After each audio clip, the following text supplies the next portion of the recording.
kanyang face card, palaban. Umaapaw ang sex appeal. Kaya naman, daan-daang libo ang followers niya online. Siya ang 23 anyos na modelo, si Gina Lima. Nito nga lang nakaraang linggo, nakapag-post pa siya ng video, masayang sumasayaw ng naka-swimsuit. Kaya ang kanyang followers nagulantang na lang sa sunod nilang nabalitaan. Si Gina isinugod daw sa ospital ng kanyang ex-boyfriend. Declared dead on arrival at about 9 p.m. ng November 16. Bumuhos ang simpatya sa mga naulila ni Gina habang nakatikim ng galit mula sa publiko ang dating nobyo nito, si Ivan. Ngunit ang mas gumulantang sa publiko, 3 araw matapos pumanaw si Gina, si Ivan naman ang sumunod na natagpuan, wala ng buhay. Unbearable, unacceptable, sa pada hindi ko kaya. Ang try, hindi ko kaya. It's 1,000 pulse of heavy heart. Ano nga ba ang katotohanan sa pagpanaw ng dating magkarelasyon? Sa bayan ng Bayugan sa Agusan del Sur sa Mindanao, lumaki si Gina, bunso sa 4 na magkakapatid. Sa gamay pa na sila. Isod yun sa una. Nildako sila nga walay mama. Pero believe ko mga managsuon kay arisgada gyud silang panginabuhi. Sarili yung kayod nila nga makuan sila, mahiyahay sila silang kinabuhi. Sa hangaring maiahon sa hirap ang buhay, 14 anyos pa lang daw si Gina nakipagsapalaran na sa Maynila.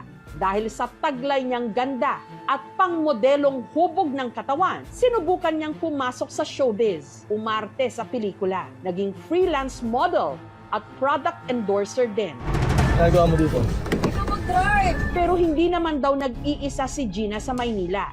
Nakahanap daw kasi siya ng home away from home sa piling ng kanyang nobyong si Ivan. Makulit siya pero napakabait niya. He's a very intelligent student. Yan lang, siyempre, may pasaway pa rin talaga. Pero lagi sa akin pinabagay itong malilit para kami. Gusto ko maging piloto, flight attendant. Iba raw ang tinahak nitong landas dahil matangkad at matipuno. Imbes na magpiloto, pumasok ding modelo. At ang piniling karera ni Ivan ang naging daan din para makilala niya si Gina na kalaunan kanyang naging kasintahan.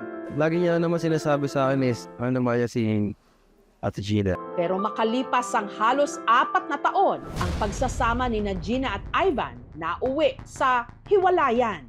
Surprise! Hanggang sa nabalitaan na lang daw nila na sinubukan pang ayusin ng dalawa ang kanilang relasyon. According sa best friend ni victim, ay nag-inuman daw sila sa kondo, silang dalawa. Kinaumagahan, umuwi sila sa bahay ni Ivan.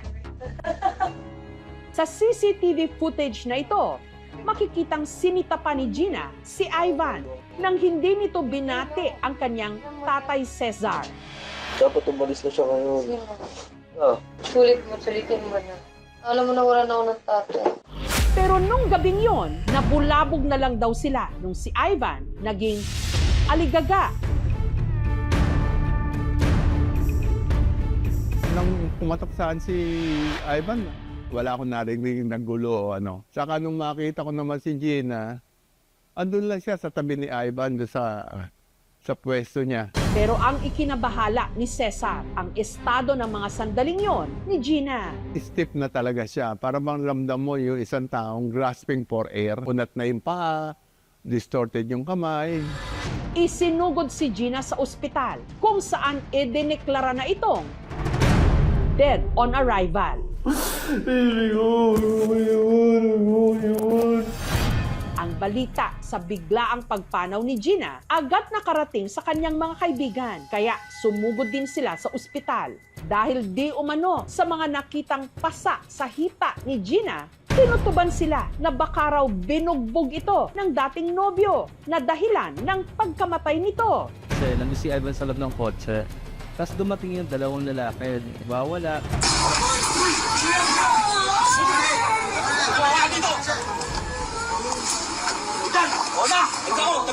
Binuksan niya yung pinto sa may driver's side sa likod. Doon natak si Ivan, si Nipa.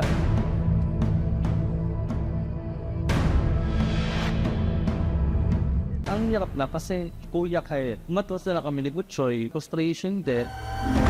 Si Ivan hindi nakaligtas sa mga pambabatikos online. Pero ang mga aligasyon kay Ivan, mariing pinapabulaanan ng kanyang pamilya. Nagalit nga po. Kung kilala niyo po kasi talaga siya, alam mo hindi niya kayang gawin yun sa babae. Wala kami magawa kasi ang dami ng tao na nagsasabi na sinasaktan niya yung babae. Ayon sa inisyal na investigasyon ng Quezon City Police District, may mga nakita mang pasa sa katawan ni Gina. Hindi raw ito ang naging rason ng kanyang pagkamatay.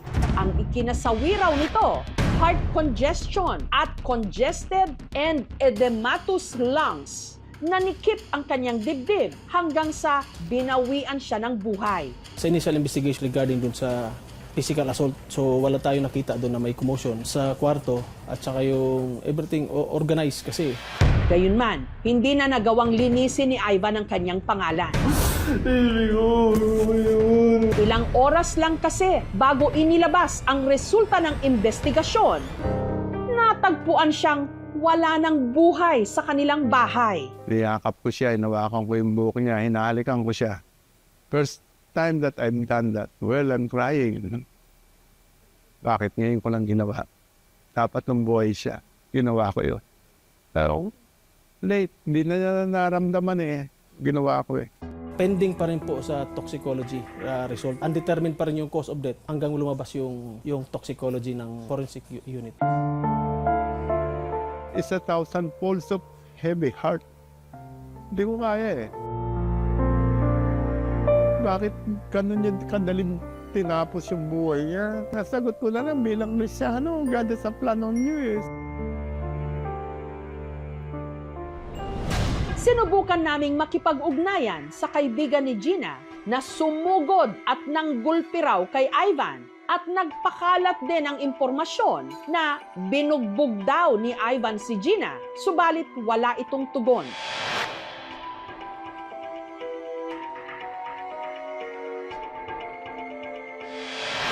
Napaka mapanganib yung fake news and misinformation. Dapat maging sensitive tayo sa mga nakikita natin online. At especially yung mga pinopost natin. Tandaan natin na behind every situation is may story. Ang mga mental health issues ay maraming triggers ito. Mas maganda we empathize at nandun lagi yung ating kindness. Behind every smile natin or any emotion natin pinapakita ay syempre may mga kanya-kanya tayong mga pinagdadaanan. Instead of hihilahin pababa, mas maganda magtulungan tayo.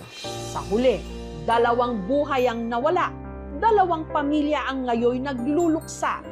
Pero ang mas nakababahala kung gaano kabilis kumalat ang mga hindi naman kumpirmadong balita. At kung gaano rin kabilis ang mga itong paniwalaan. Ingat po sana tayo sa mga binibitawan nating salita dahil pwede ang mga itong makasira at makabawi ng buhay.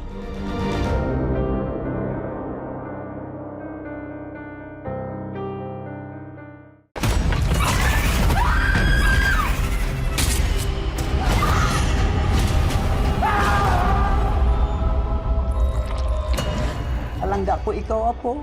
Alangga ko man, Kaula. Ba't ka nagsiman? Maharap ko to Para kay Lola din. Hindi ko na alam, hindi ko naiintindihan kung anong nangyari sa kanya. Makakasiguro kayong gagawin namin ng lahat para sa kanya. Wala ka ba talaga nakita, Abner? Wala ka narinig? May gumagala na berbalang dito sa atin.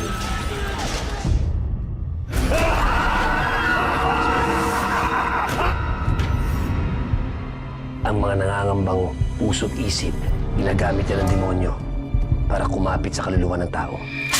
Alam mo kung sino yung dapat mong ipagdasal na hindi mo makita? Si Pochong. Kumakain ng patay, may mata ng pusa, may pakpak ng pamuti, lumalakas kapag kabilugan ng buwan.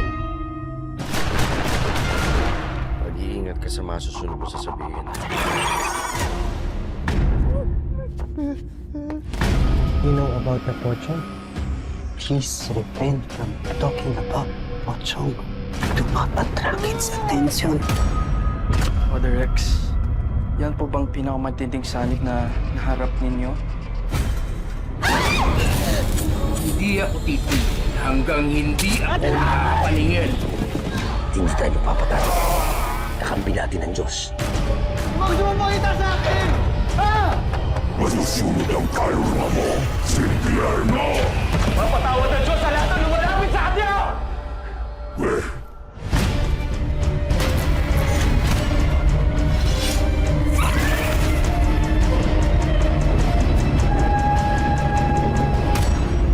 Ito po si Jessica Soho at ito ang Gabi ng Lagim.